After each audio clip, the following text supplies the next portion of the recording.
hour now, Political Buzz, your rapid-fire look at the hottest political topics of the day. 3 questions, 30 seconds on the clock, and look at who we got playing today. Democratic strategist and my dear old friend, Maria Cardona, also SiriusXM political talk host and comedian, and my former friend, Pete Dominic, and CNN contributor, talk radio host, and my new friend, Dana Loesch. Good morning still to you all. First question has to do with the new USA Today Gallup poll. 24% of Americans say most members of Congress deserve re-election. That's the lowest number since the poll began. Is there anything Washington can do to turn numbers around? Dana, let me start with you. I think they can start by listening to the people. There was a poll that came out in March of just this year from, I believe it may have been ABC, that said, oh, American confidence in Congress is at an all-time low. I've been watching this confidence in Congress dropping steadily for the past 2 years. And also, coupled with this, we see results from McClatchy and results from Reuters about how Americans feel about Congress's handling of the economy. They disapprove of it by an overwhelming amount. But Congress isn't getting the message. They're not listening to the American people. They didn't listen to the American people with health care. They're not listening to them now either. Maria, same question to you. Anything they can do? Yes, they can actually get to work and do what they were elected to do, which is to work in a bipartisan way to actually try to solve our nation's biggest problems. And to Dana's point, if they listen to the American people, they need to understand that that's exactly what they were elected to do. Not to be intransigent, not to be it's my way or the highway attitude, which is exactly what the Tea Partiers and the GOP has been doing for the last several months. And we see the result in a CNN poll that came out yesterday where 60% of Americans have an unfavorable view of the GOP. They need to get the message. Okay, Pete, jump in there. I think what they could do is maybe get unelected, about 75% of them. That might help. Maybe they could cut their own pay. Maybe they could turn down some of their benefits. But I disagree with Dana and Maria because they're both saying that they need to listen to the American people. That's not what they do. They have to raise... They're working for the people who fund their campaigns. This is less of a democracy and more of a corporatocracy. And that's who they work for. They work the people who fund their campaigns. So unless we change campaign fundraising and get the money out of politics, they're not going to be listening to our will.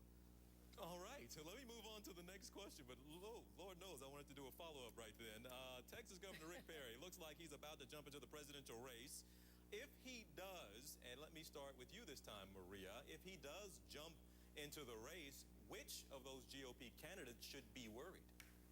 I think they all should be worried, TJ, because clearly GOP voters are not very happy with the current crop of presidential hopefuls, or else they wouldn't be so excited about Rick Perry jumping in. And it's going to be interesting when he does jump in. He loves to talk about all the jobs he's created in Texas, when in fact the unemployment rate in Texas has gone up from 8.1 to 8.2% in June.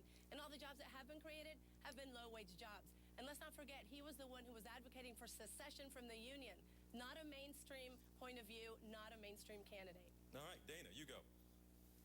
Well, real quick, there was a bipartisan plan put up in Congress about cut, cap, and balance, but Maria's party killed it. Number 2, unemployment is high absolutely everywhere. Number 3, I don't have a prejudice against low-wage jobs, any kind of jobs, period, we need them. Number 4, Perry was not talking about succession. He was talking about just, it's a long story, I have 20 seconds. For real? But getting to it, the biggest candidate that has something to worry about is Mitt Romney, because Perry is the non-Romney. Perry is between Romney and Bachmann, and I think he has a lot of ground to cover, but I think that he could knock Romney out of the lead spot. I really do. I think Romney should be very, very concerned right now. I knew you were going to get your follow-up in, but Pete, you go ahead now. Can I just say I love being between Dana and Maria, and I'd love for all of us to go out for drinks, but you're not invited, TJ, because we're no longer friends here. Listen. If Rick Perry gets in, you know, presidential campaigns are like reality shows, and this is a reality show within a reality show. It's who's the most Christian.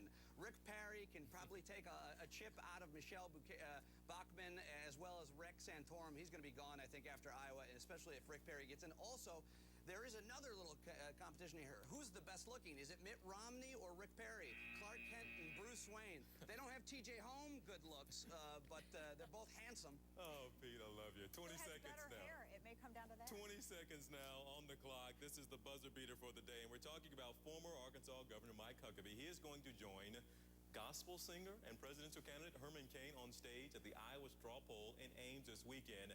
Dana, let me start with you. If you had your choice and you could recommend to them, what song should they play? The very first concert that I ever went to was the Reverend Al Green, and I would say, wow. let's stay together. Let's play that. That was I went to that before Guns N' Roses, so I would say Al Green's Let's Stay Together. Let's play that. Very nice. Maria, you get in there now. What do you say they should play? I have two suggestions. One is Coming In on a Wing and a Prayer. And the second one is that he should whip out his bass guitar, which he loves to jam to, Huckabee does, and play Bon Jovi's On a Prayer as well, because that's exactly what Herman Cain's going to need to make it anywhere in the GOP primary. Pete, give me a good song. What do you think? Oh, I don't know much about music, I gotta confess, TJ, but it would be ironic to see Herman Cain and Mike Huckabee play some cover by an openly gay artist like Elton John. I'd love to see that. And Maria, she's right. He does. Mike Huckabee is a talented guitarist. I'd like to see him get real naughty with some guitar riff up there. If only Simon Cowell could be there to judge the performance. Pete, he played with Nugent, and you know Nugent's songs, and he played that on live. He played that on television. Yeah, He's absolutely. good.